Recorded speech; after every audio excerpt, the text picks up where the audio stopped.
My mother tried to escape Vietnam 3 times. The first time, it was a scam. The people who promised to help her took her jewelry, her clothes, her belongings, and shoved her into the ocean. The second time, it was the Viet Cong.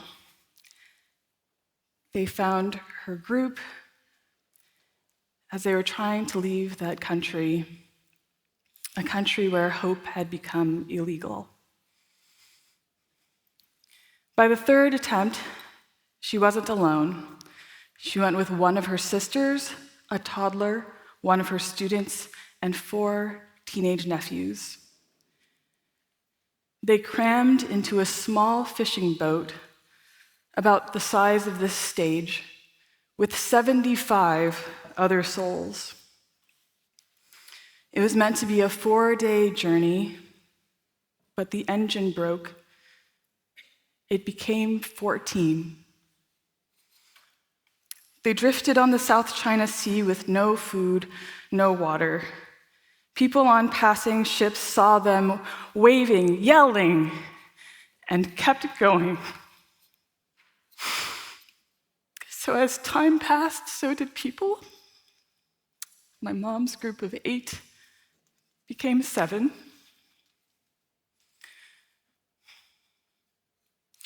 But here's what I want you to remember, is that they ate everything they had except the seeds. Those they kept. They had pinned them to the insides of their shirts because they believed that what had nourished their ancestors could one day nourish their children. That one day there would be a garden. One day there would be a home again. And eventually a Norwegian merchant ship rescued them. And in that moment, those seeds, those stories, those people were saved. So that's one kind of seed story. Here's another. I'm a farmer now, and I save and grow 70 varieties of heirloom wheat.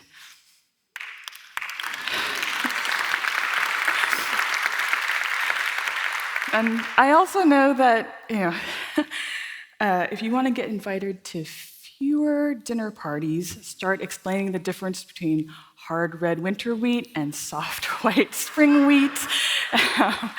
And I once spent 10 minutes at a potluck explaining gluten protein chains to someone and then realized that they had fallen asleep standing up. But these seeds, I love them because they're our inheritance. Not just because they make good bread, but because they carry over 10,000 years of knowledge. These seeds were saved by grandmothers, neighbors, monks, revolutionaries, refugees, and each one is a little packet of ecological intelligence and ancestral memory. They remember how to adapt to different climates and conditions. They're able to grow using only 10% of the amount of water that commodity modern wheat uses. It captures 6 times more carbon from the atmosphere. And they can grow with other crops for natural nutrient and pest management. That's ecological intelligence. They also activate ancestral memory. For example, Sonora is the first wheat of the Americas and tastes like sweet corn and cream. And the very first flour tortillas were made from it. And so whenever my friends from the Sonora region eat it with me, they tell stories from their childhood of going to the community mill, getting fresh flour and rolling out the dough with their grandmothers from underneath the nook of her bend and getting their hands swatted away as they try to get the freshest tortilla from the stack. There's akmalinka, which came from Afghan refugees, shared with me after they've brought them from their escape. And it tastes like pine nuts and oatmeal, and they say that it pairs very well with dates and fruits and meats that delight the feasts for Eid. So you see, each wheat carries distinct flavors that connect us to place, people, memory, and that helps us feel deep inside us ecological belonging. And yet today in California, where I live, only 10 varieties are legally sold out of 60,000. 60,000. So the rest, lost, forgotten, or locked behind patents that make it illegal to save, to share, to remember, and to belong. So I'd like to invite you into a moment of remembrance. Will you do this with me? Please close your eyes. Think of a food that brings you comfort. Can you smell it? How does it feel in your mouth? What is the first taste? What flavors come out as you chew or sip? And what is the lingering taste? Does it remind you of a feeling, of a moment, or a person? How does this memory make your body feel right now? Does it feel like you're even in this room anymore? Now I invite you to open your eyes. The food you conjured, the memories came from seeds. So when we save seeds, we save food, memory, possibility. We are saving culture so we can belong wherever we are. Planting food isn't just an agricultural act, it's a political one, a spiritual one, an ancestral one. Because here's the thing, when we preserve plant diversity, we preserve cultural diversity. The more kinds of food we grow, the more kinds of people can taste home again. The more songs and prayers and lullabies we get to keep.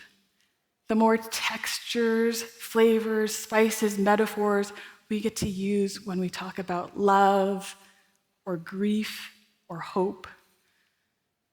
And when we lose diversity, whether plant or cultural, we lose resilience, we lose flavor, we lose the ability to adapt to whatever's coming.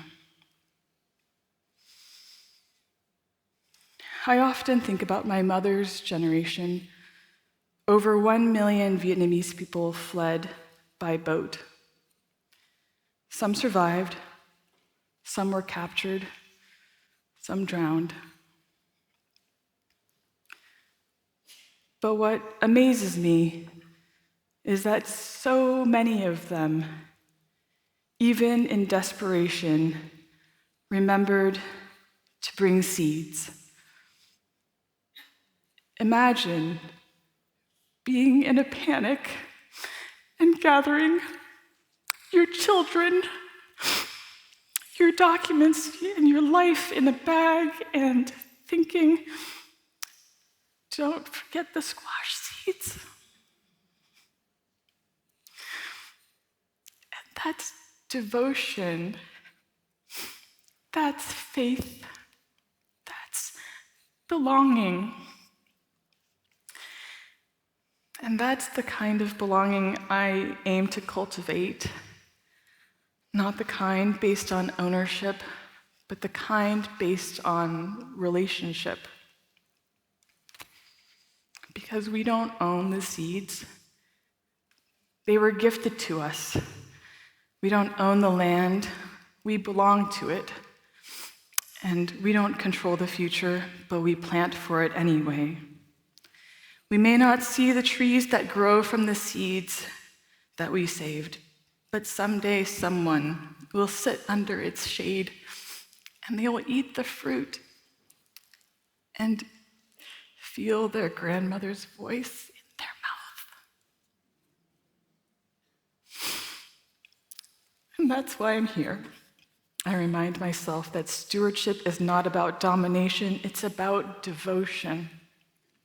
And belonging is not about having power over a place, it's about loving that place enough to serve it, to listen, to remember, to protect it, and to pass it on. So I'll leave you with this. You are a seed, and so am I. We were planted by struggle, by vision, by prayer, by accident or miracle or both. So I ask myself every day, how do we grow in a way that allows others to grow too? And are we planting not just what serves us now, but what will bring joy to those we will never meet? Thank you, and may what you plant in soil and in soul grow wild and beautiful.